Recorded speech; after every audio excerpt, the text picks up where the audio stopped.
You've always been told that in order to get big as a skinny guy, you need to bulk.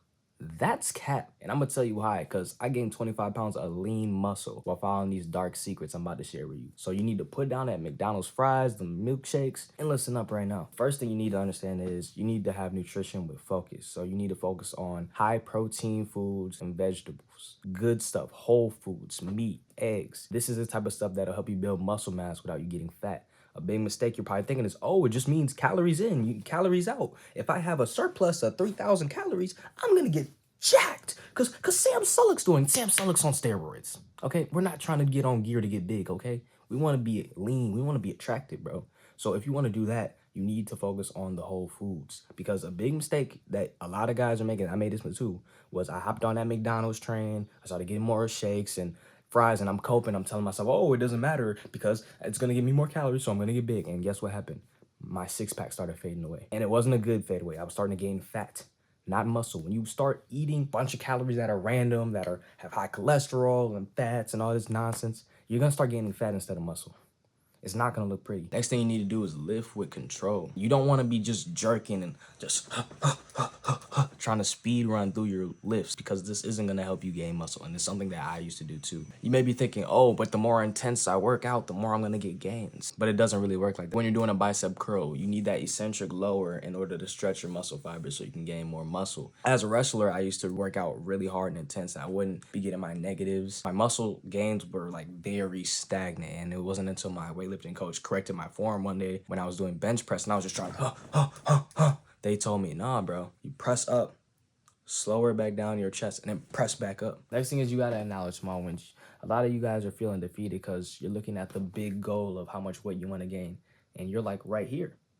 You need to be realistic. Don't lie to yourself and tell yourself, I'm gonna be here by next week. You're not. And when you think like this all or nothing mindset, this is when you start eating all these cheat meals and very trash diets that are making you gain fat. That's not getting you closer to your goal. What you need to do is just have a systematic plan.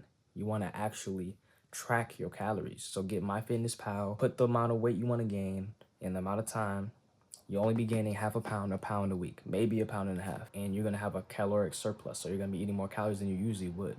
But the key here is not to go on the deep end and try to eat 2 rice bowls just to get the more calories in. You want to still be eating healthy. You want to still be eating whole foods. You want to not be eating sweets. You need is consistency. It's not about eating this much or eating 4,000 calories, bro. Take your time with it, build the muscle, and you're gonna be looking better afterwards. If you do the little cheap bulk, dirty bulk, bro, you're gonna look like a bowling ball. I have a friend like that, bro.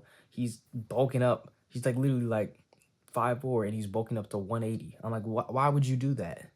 Why would you think that's gonna look good? Oh, but when I cut, bro, I'm gonna look so sweet. Bro, you got 20 pounds to cut, 30. Listen, day by day, showing up is a skill. In due time, you're gonna gain lean mass. But if you're eating that clean, lean diet, still eating healthy, just eating a little more, hitting the gym hard, that's gonna be a better output than if you're just eating the McDonald's and the Wendy's and just calories in, bro, calories out, bro type mindset. That's gonna get you building a lot more fat. You're gonna be looking at it 2 months down the road. You're like, oh shoot, what did I do to myself? You're dang near starting to get a stomach. You sure your arms are bigger, but you got a little flab on the back of this. The next thing is you gotta train hard. The truth is, most guys when they go to the gym, they're working out at like 50-60% of their capacity. They could be working way harder. You're watching this right now. How many times have you really lifted and almost felt like your arms were shaking? You sweating, gasping like you're thirsty for a drink after a set. You're wondering why you haven't been gaining that much muscle. Maybe it's not a diet thing. Maybe it's an effort thing. Those guys that show up and they only put the amount of weight on the bar that they know they can lift and it's not going to be that hard, those are bottom feeders. We call those the bottom tier of guys. You want to be at the top. You got to actually lift hard to gain muscle. And you've probably been told, oh, but overtraining's bad, bro. If you're always trying to max out every day, you're going to get injured. Well, yeah, obviously don't try to max out every single day, but you should be pushing 80-90% of the weight you can. Don't lie to yourself and tell yourself, oh, I feel like I'm maxing. No, you're just a little discomfort. It's a little hard and you're trying not to face the challenge. You need to put high effort in your workouts so that you can progressively overload, so that you can push more weights, which means you can build more muscle. Training at a high intensity does not mean you're overtraining. You're training with 50% in your tank. You could put 100% in there. You had $10,000 that you could put in, and you were told, look, you're going to make $100,000 if you put this $10,000 in. You're going to put the $10,000 in. You're going to put the money in if you think it's going to give you more out. It's the same thing with your inputs and outputs of training. What you get is what you get. The more you put in there, the more you're going to get out. But if you're never putting money in the bank, how can you expect to have wealth? If you want help getting a lean and aesthetic body, click the pin link in the comment and watch this video here next.